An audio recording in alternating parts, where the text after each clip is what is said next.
Everybody, I'm producing this particular micro lecture to talk about one of the biggest changes that is happening right now and will continue to happen in the future, and that is how data is being collected and used in marketing management.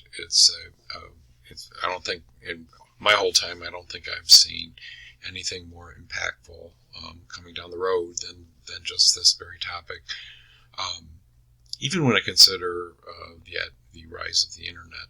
So that's how big of a deal it is, and it's hard for people to talk about in marketing material because it's really evolving, and it's really a lot of it's in the future, but it's nonetheless something that's going on right now. So that's why I dedicated this amount of time and resource to it, because for those of you who are starting your marketing careers, this is an area that you need to become very, very familiar with and continue to learn about as you go along. What's driving this is the exponential growth of data collection, and that's due to many different factors, but mostly because we live in an online world where most of what we do is captured as data. So as you can see, the amount of, and this is just a term that we don't use very often, but data volume in terms of zettabytes, and it's just, it doesn't really matter, it's just a huge amount of data, okay, that's being stored and kept. And as we look at that over time, it's just growing at just an incredible rate. It's growing at an increasing rate.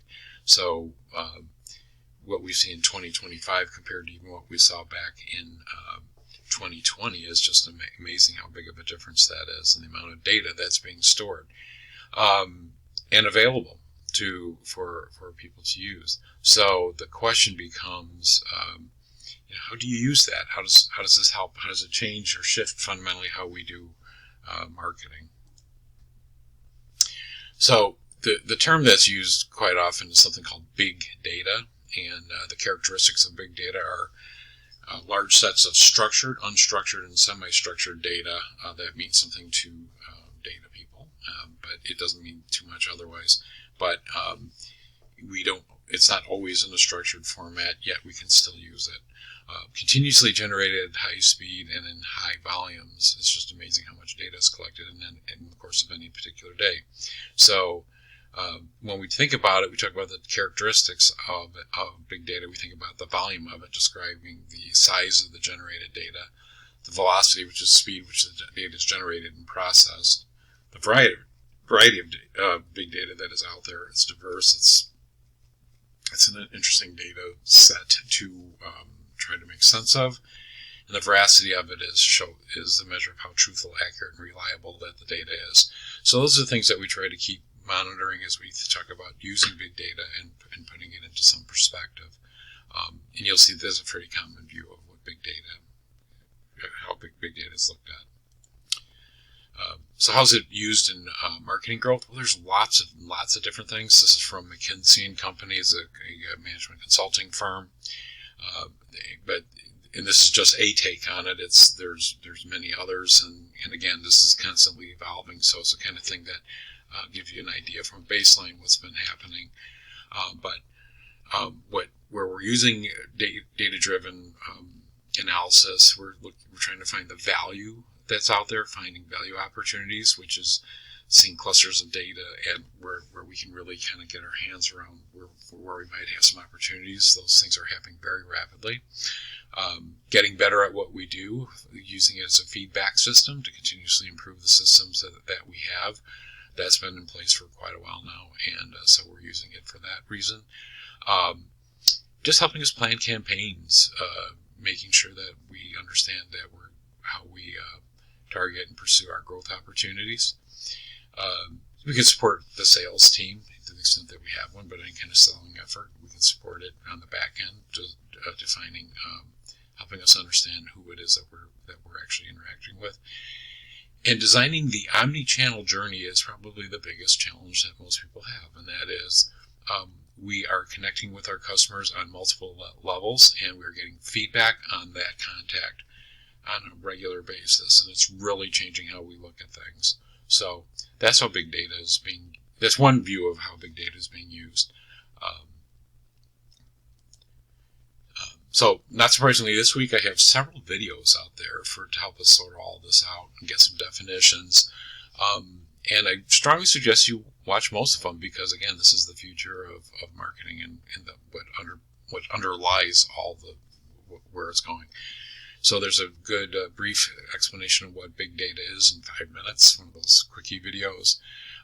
Artificial intelligence and the 4 Ps of marketing. That's done by a local Chicago area, I should say. It was done several years ago, but it's amazingly fresh and on point today. So that's a good one to look at. Why is data-driven marketing so effective? Just gives you an idea of how that data is being used to drive marketing efforts today. The next one, the one from Google, it's more optional, but it gives you a real good overview of how AI is, what it is, and how you need to kind of get your head around it. So AI is artificial intelligence, and this is a Google course that's been condensed down into 10 minutes. I don't know that it really captures all of it, but you get the gist of it, and I think it's actually a pretty good video. The next one, AI and the Future of Marketing, is very long. You don't have to watch through that. If you're really, really interested in this topic, I suggest you do, but it's not something that you have to do for the class. And then we have two links to articles, which I think are pretty good. One of them is How Marketing Jobs Will Evolve in the Future. For those of you who have an interest in a career in marketing, it's a really nice article to read through. And the last one really ties in more to the first part of of this week's content, and that is where we see some examples of marketing failures. Sometimes it's good to know. It's like, hey, gee, why did that not work? And so that link that article gives you a pretty good view of some of those. There's others out there, of course, but just giving you an overview of it. So another one of my marketing maxims is to not use the wealth of information available today is to assume avoidable risk. I think that's really, really important to take away. You can act like it's not there. You can act like I don't need to do anything with it. I've never have before. Why should I have to start now? From my perspective, you are taking on avoidable risk when you do that because other people are using it and they're out marketing you. So it's really, really important that everybody embrace this, everybody from large companies down to small ones, to the extent that you can. So it's something you definitely want to do. The next thing we're going to do, starting next week with some content, we're going to start breaking down the consumer, talking about their behavior, what they do, how they act, and we're going to quickly learn that our view of consumer behavior just mirrors the advances made in the research done in the field, primarily of psychology, but other social sciences as well. So it's just a practical use, let's say, of what that important research that's been done. Now would be a great time to update your TAKE worksheet, make sure it's up to date, and I hope you enjoyed this. You enjoyed the supplemental materials. I think, again, I can't stress enough how important it is for those of you starting off a career in business and marketing in particular, how important it is to understand. If you have any questions, don't hesitate to ask.